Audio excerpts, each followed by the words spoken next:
Hello and welcome back to the top 85 games for the BBC Micro Video Countdown series. In at number 27, it's Impossible Mission.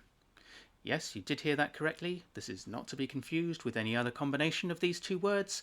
This is Impossible Mission, a game that was originally developed by Dennis Caswell in 1984 for the Commodore 64 and later ported across, in fact a year later in 1985, to the BBC Micro by Peter Johnson under the US Gold label. So it was released by Epyx in the US and then released as the US Gold label in the UK for the BBC Micro and several other ports as well, including the Spectrum. Now, this is a really impressive game. It's quite hard to pigeonhole it into a particular genre. It is, on the face of it, a platformer, but it also involves some fairly innovative puzzles, which we're going to explore as part of this review. And all in all, it just folds in together into a game that is just very, very fun to play and also pretty fiendishly difficult. I think part of the reason why it's called Impossible Mission is one of the impossibilities is mapping it out. This is a game that is randomly seeded every time you play it, which means that the layout of rooms and which rooms appear where is completely random. So it's quite hard to create a paper-based map. There's also a time limit on the game as well, so you basically have one shot at completing it, and if you don't manage to do that, you have to try again, at which point all the rooms have been re-scrambled. So there are many reasons why it's impossible, but also many reasons why it is an excellent game, and we're going to take a look at it now. Okay, here we go. We're going to start it up, and there it is. I really like this intro screen. Love the sort of sense of menace as the title screen comes up. You can see from US Gold, Peter Johnson. And here we go. So we start off in a fairly anonymous looking lift shaft. This is our chap here. You can move him left and right. You also have access to this lift shaft. You can make it go up and down. And those little knobbles indicate that there are rooms coming off the lift shaft, which you can explore. You also have access to a personal computer with this little hand here. It's got some various gizmos. The S and L refer to the different passcodes that you can collect, and we'll be looking at that a bit more later. But let's go and have a look at a room. Here we go. So this is one of the typical rooms of Impossible Mission. You basically have a bunch of robots zooming around. You have access to a security terminal, which allows you to potentially freeze the robots, reset the position of the lifts, if you've got these passcodes, which we don't at the moment, so we're going to log off. And if you can see down at the bottom there, this particular random seed has given us, in the very first room, the end room. So that block at the bottom, the sort of black framed red square, that's what we actually need to unlock in order to complete the game. But to do that, you basically have to collect a series of shredded pieces of paper that you need to reassemble to produce the letters of the password that would then let you unlock that final room and meet the bad guy. I think his name's something like Elvin Atombender. Now to do that, you search items, as you can see me doing here. This is some kind of mainframe computer. There you go. Now that indicates that I've picked up a code that would let me reset the lifts in the room. That's these little white and red platforms. And that code there indicates that I can freeze the robots, only for a few seconds, but it can be pretty helpful.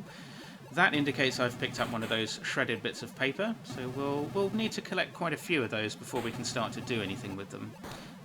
So basically in the early stages of the game, you just need to explore as many rooms as you can. Now I'm going to reset the lifts here just to show you what happens. So that lift has come back down the bottom, and I'm going to freeze the robots as well to help me get that last item there, because it's pretty difficult to get with that robot roving around. And there we go, another reset lifts. Let's go back up to the top. Now I could exit the room at the bottom, but I'm going to go back to the lift shaft that I came in from. You can see it's now connected me to a lift shaft on the right hand side in that map. So this map will just gradually expand the more that I explore. So I'm going to go over here, have a look at this room. And basically you just have to go through each of these rooms in turn and explore these fantastic 1980s style bits of furniture. Love the desk there. It's a great desk. Something that looks very much like a BBC Micro on a platform there. In fact, the security terminals look pretty much like Beebs as well. But you don't search those. Those are obviously only for activating the various passcodes if you've got them. I'm I'm going to just try and dodge around this one. So you can see, you get a feel for how the game works. But you have to try as far as possible to search all the items in the room whilst avoiding... I didn't do that very well. Avoiding these defender robots. Now, each one of the robots has its own pattern, and if you spend long enough in a room, you can get an idea of what kind of movement pattern it has, how regularly it fires its laser beam, if at all. Some of them don't fire their laser beams. And yeah, you really just have to try and get a feel for the room and see whether or not, first of all, you can do it without using your passcodes, because you only have a limited supply of those. Some dot matrix printers here. Look at this, 3 dot matrix printers in a row. Amazing. Right, there we go. Yeah, you just have to see if you can complete the room. If you can't do it without using a passcode, obviously you have the option, if you've got one available, to use it. But sometimes it can be more sensible to come back to a room later on, because some rooms are a lot harder than others.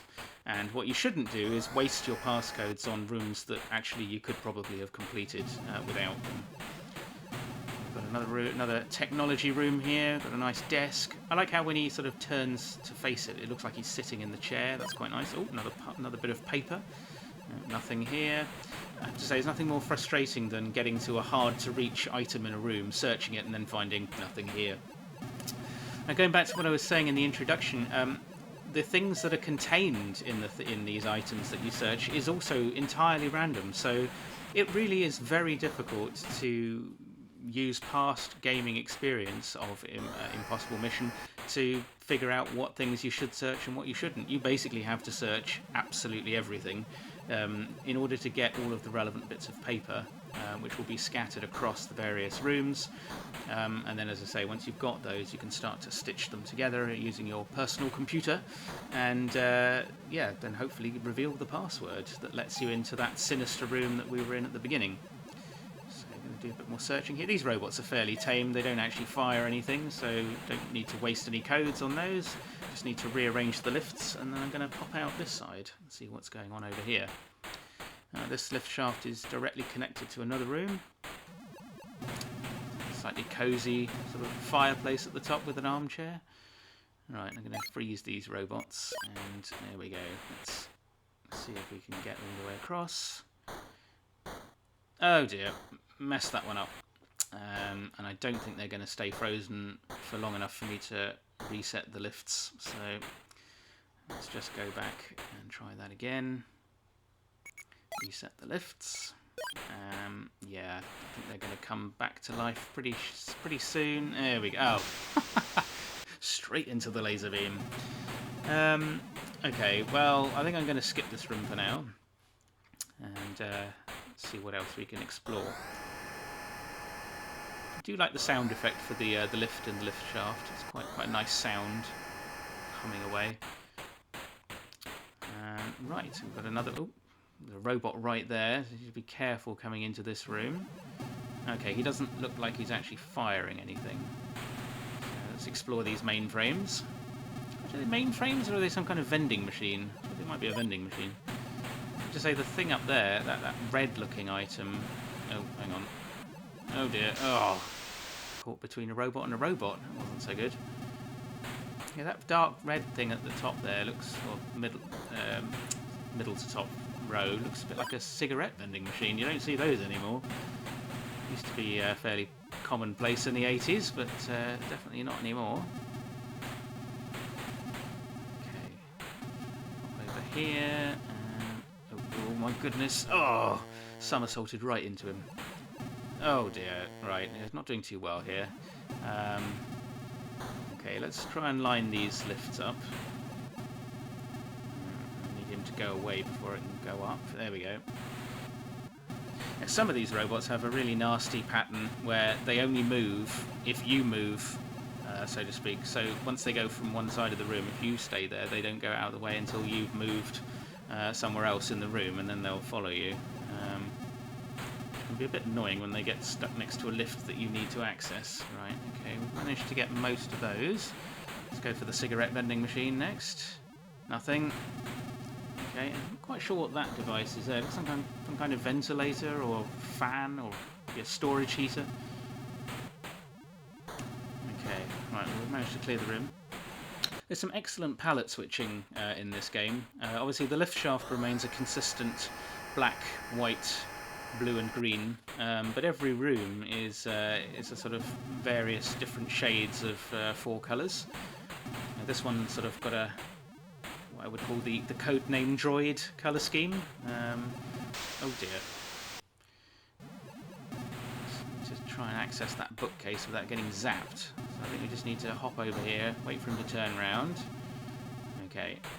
And just gingerly approach. Right. We've got one of those reset lifts.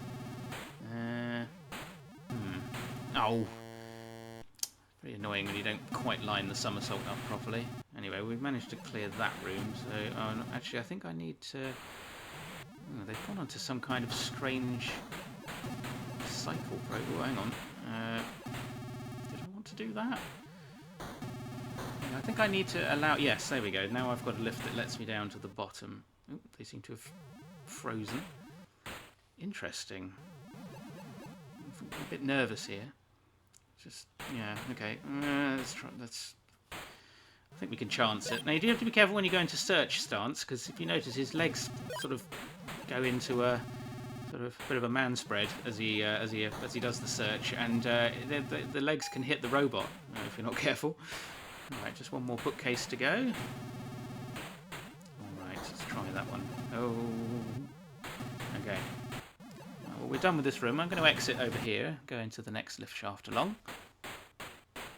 Okay. Let's investigate this next room. A bathroom. Not a very exciting room, is it? I think we'll try a different one. Okay. Can't imagine there's many security codes hiding in the bathroom.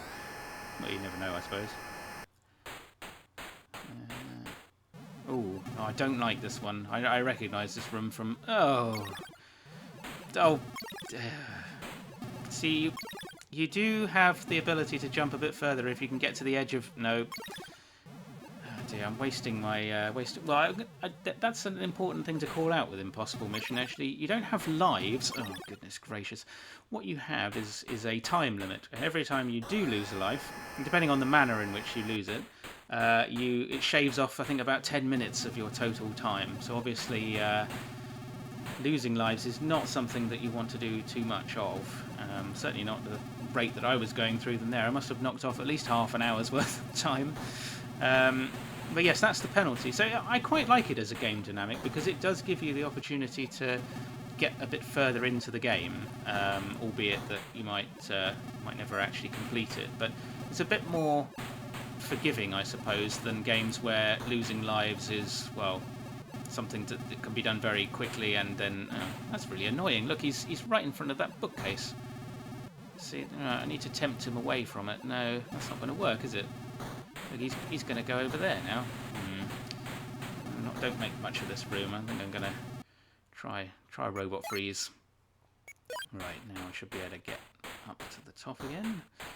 Take this handy lift. Right, let's do this because that's very nice. You notice the little robots have got a little shadow underneath them as well. It's a very, very nice little detail there. I think that's rather special.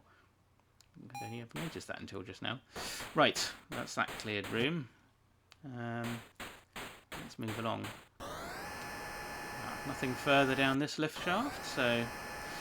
If you're being systematic about it, you should probably work through each room in the lift shaft before moving on to the next one. But as this is a review, I want to try and just explore as much as possible. Okay. Interesting. This seems to be some kind of relaxation room. Right, let's freeze those robots. Yeah, we've got sofas. Oh, hang on. I can go up to the top, actually, can't I? Oh, let's go up over here. Yeah, we've got a sofa here. Got a nice lighting rig next to it. But I think that's a speaker, is it? I'm going to say that's some sort of speaker. Right, let's grab this one. Can I do this? But no. I was about to say, can I do this before the robot comes back to life? No, I can't. Okay, now we need him to move away. So, yeah, there we go. That's it. Now we can grab this one. Ooh.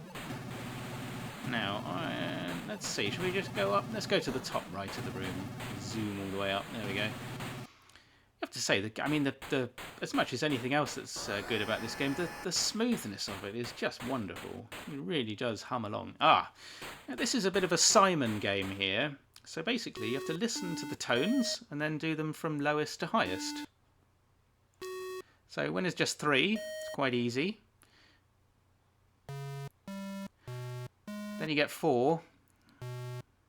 And it can be a little bit more challenging to remember, but still done it. There we go. Now for each one you get right, you get an extra either robot freeze or lift reset. Oh, we're up to 5 now. Oh dear, no, we've already messed that one up. It's a bit annoying when you mess it up because it's quite hard to know when you have restarted it. So you just, in the end, you just kind of randomly just hit them and see, hopefully, if it will let you finish. If you manage to do it. There we go. Right, I'm not going to try my luck any further. I've managed to get 3 codes out of that, so that's not too shabby. So now we can start to see that I've collected some of these passcodes here. You've got S, this is the number of robot freezes, and this is the number of reset lifts I've got. So 5 of those and 6 reset lifts. These are the bits of paper that I've been collecting from some of the rooms. So you can see they're like shredded bits of paper, and you have to reassemble them into some kind of punch card. That's basically the aim of what you need to do. For each punch card takes 4 bits of paper. You basically pop them over to one side, and then you get these slightly irritating messages telling you whether you've done it correctly or not. And I'll have to say this is probably my least favourite aspect of the game, because it's very hard to figure out how you're meant to do it. I mean, I've managed to put 2 together there, but it's not entirely obvious how that was correct where others weren't.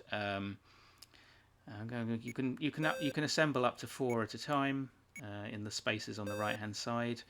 But yeah, there's basically just a lot of trial and error. And given that this is a time-based game, I'm going to get rid of that one underneath that copy there. There we go. Given it's a time-based game, fiddling around with these bits of paper is quite frustrating. You can change the colours of them, interestingly, and then try and match blue ones, but there's still no luck there. I'm going to put that back to white again. Is it worth trying any of the others? Just flick through the ones that I've got left here. Not a lot going on, is it? Let's try this one. No, that's not matching, is it? You can flip it around so that the piece that I've got there, I can reorient it. So if you get a message saying orientation, sometimes if you flip it around up or down, it sometimes helps. But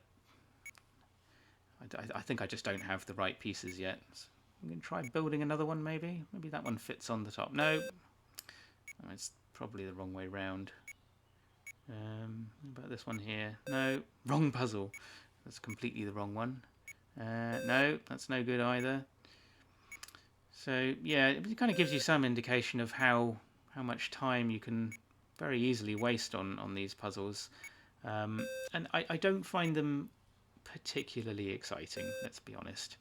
Having seen, I've not played the Commodore 64 version, but having seen some of the screenshots of it, the puzzles on that one do look a little bit more entertaining and actually a little easier to understand, because it's not just these slightly irritating lines that you get. You get a kind of diagonals and like proper puzzle pieces, really. Whereas here, it's very hard to work out what is supposed to go with what. It almost ends up being a kind of game of chance, really, of just randomly squishing things on top. And you can actually assemble all 4 pieces together into a cohesive whole and still not actually get a letter of the passcode. So it makes it all the more baffling exactly how you're supposed to complete the game. I will say that it's not a game I've ever completed myself. Would love to hear from anybody that has either completed, well, I mean, if you have completed the game, any tips that you have on completing these puzzles, because as you can see here, I am having very little luck. And I think I'm just going to give up at this point and just go and explore some more rooms. Okay, so we've got nothing up here in the lift shaft. Let's head back down again. Nothing there. We've already been to these rooms. Let's go and see if we can find something else. Yeah. Oh, now this is the other side of that horrible room I was in earlier. Is it any easier trying to access from this side? Apparently not. Oh, well, I managed to get onto the middle platform.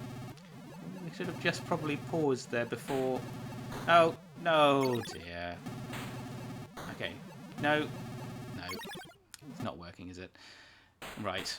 Well, I just wasted loads of time there, so I'm going to try a different room, I think. Okay. Let's go up here. Oh, how am I supposed to get past this one? If I jump into him, he's going to completely catch me as I try and leap over. I wonder if I can reset the lift, whether that will bring that lift down. Let's try that. Nope. It still hasn't moved. Okay, well, let's try another room. That's the thing with Impossible Mission. There are many, many, many rooms to try. But as I've said, not to labour the point, but there's a limited amount of, I guess, a limited amount of pre-gameplay that lets you get good at the game. If you can try particularly difficult rooms and work out the cleanest way through them, I guess that helps you get better at the game overall. But yeah, in terms of knowing which room to go to get which items, which rooms are best completed with or without passcodes, it's not easy at all. But then it is called Impossible Mission, so that shouldn't be surprising really. Right, let's just keep going along the lift shaft. Let's head over this side, see what else we can find. Maybe go pop along here. What other rooms have we got? Ooh, sort of green, red and black with white detailing. Oh, that wasn't very nice. Okay, let's try that again. There we go. We need to get down to that cosy fireplace and armchair arrangement at the bottom. I'd say that thrumming sound of the robots is seared into my brain. I played this game a huge amount as a child. Not to mess around with bits of shredded paper, because I never really understood any of that stuff, but certainly to just play the levels. They're just so much fun. Okay. Also, it's one of those games where you kind of was a bit more generous on the lives front. I think I got a lot more entertainment out of it as a child, because you could get a long way into the game and explore lots of rooms without dying, which was, I thought, was really good. We've got another technology room here. Got a mainframe. Drop down here. To say, he's a very resilient guy. I mean, he can fall through 4 floors and apparently suffer no damage. So he obviously is made of sterner stuff. Right, that's not good, is it? If you partially search an item, it does actually remember that you've previously searched it. So if I go back here again, there you go. It's less of a search bar to complete. Now I need to get to that dot matrix printer over there. So let's hop up here. Yeah. There we go. Now I just need to get back to the top. So how am I going to do that? Let's try going over there.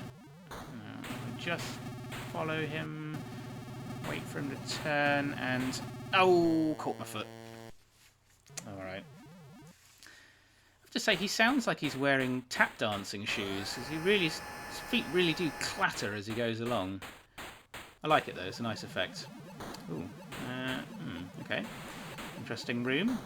Just one robot spinning around, not really doing very much, so it shouldn't be too much of a challenge to complete this one. Well, having said that, if I go over to that printer, I don't know how I'm going to jump far enough to get across. Oh. Well, that wasn't supposed to happen. I do like the sound effect when you fall through a hole. It's quite entertaining. It's got some great sound effects overall, actually, this game. Oh, alright, here we go. It is, I mean, you know, despite my quibbles about the... Oh, dear. I do have a habit of doing a whole double jump there. Yeah, so I was saying, despite my quibbles about the shredded bits of paper aspect of the game, I think Peter Johnson has done an absolutely stellar job of porting this across. Bit of a Gary Partis colour scheme going on here. It looks very much like a Gary Partis game. Right, sort of magentas and bright blues. I'm going to use one of my robot freezers. I think I've got some to spare, so let's work through the room and collect the various bits that we need. There we go. Ah, almost a sort of relief when you freeze those robots, as that thrumming sound sort of turns off. Let's see whether any of these bits that I've picked up have made things any clearer on the puzzles front. Does that one fit with any of these? No, it doesn't. That 4:23 a.m. by the way, that's not the time of day that I was recording the game, the gameplay. That's just the in-game time, so it gives you an idea of how much time you have left. I can't quite remember what the starting time is, as to how you work out how much time you have remaining, but anyway, let's see. It doesn't look like any of these new bits that I've picked up have really made a bit of difference to my puzzles. I've got some of these green ones here. No, that's probably the wrong way around. Let's try switching that. No, it's still not the right way around. There we go. No. Really not having a lot of luck. Now there's this phone. Again, would welcome comments from people who've managed to figure out how this helps in any way. You can select the orientate option. Apparently it does something, but goodness knows what, because everything looks the same. There's another option on the phone that's called enough.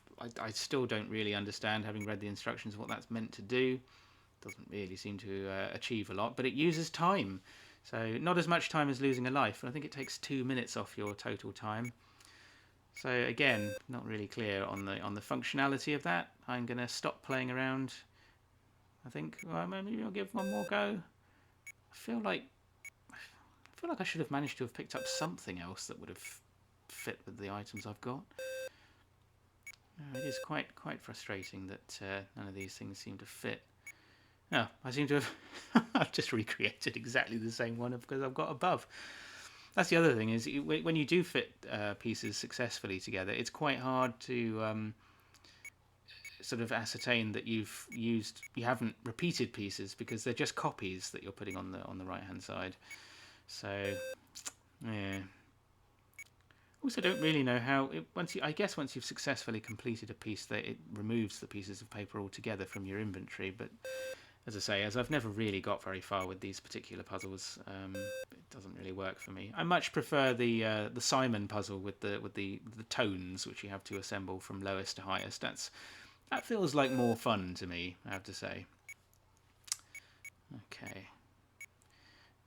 Running out of patience, I have to say, with this puzzle. I don't know whether there's really much more I can expect to achieve here. I've tried the blue ones and the green ones as well. No, I think we're done there. Let's just explore a few more rooms.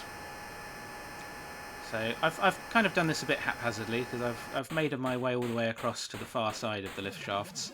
Let's go through that room down the bottom and go back to one of the lift shafts that I've not explored fully. There we go.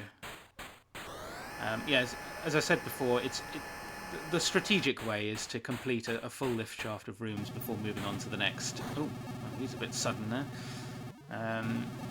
Because that way you know that you don't have rooms left to search, and that you should hopefully have collected all of the relevant bits of paper that you need.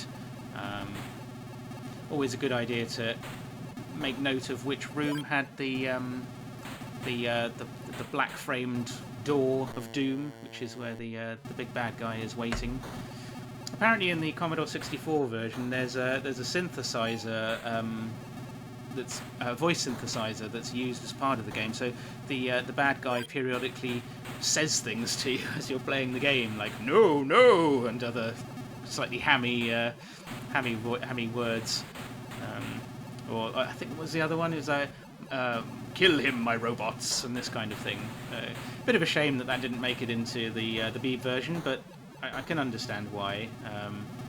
The Commodore 64 had famously a bit more on the sort of sound front in its favour compared to the Beeb, so you could do a fair bit more with the sound.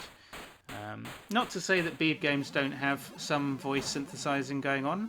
Obviously the famous introduction to games like Citadel and Welcome to Repton 3 and this kind of thing. Yeah, there was a bit of synthesizing going on there. Right, let's freeze these robots, but probably not as much as on the C64, sadly. Right, let's get through all of these mainframes here. Another bit of paper. I do like this room for jumping. It's good. You can do sort of gymnastic style. It's quite fun. The somersault game mechanic is nice. You know, it's better than a standard just jump, you know, sort of long jump style. It's a nice touch that he does that sort of somersault. Quite like this colour scheme, blues and yellows. Quite a nice look. Okay, search this desk. The desk always takes a long time to search, but then I suppose it would, wouldn't it? I mean, lots of things to search in a desk. Okay, let's clear that one. Ooh, I was lucky there. I thought I was going to catch my foot. How am I going to get down? I need to go down on this one. And then over here. There we go. I don't think I'm going to do very well over on that side with that robot. Oh, well, it doesn't help if I catch my foot on him, does it? Okay, let's try that one more.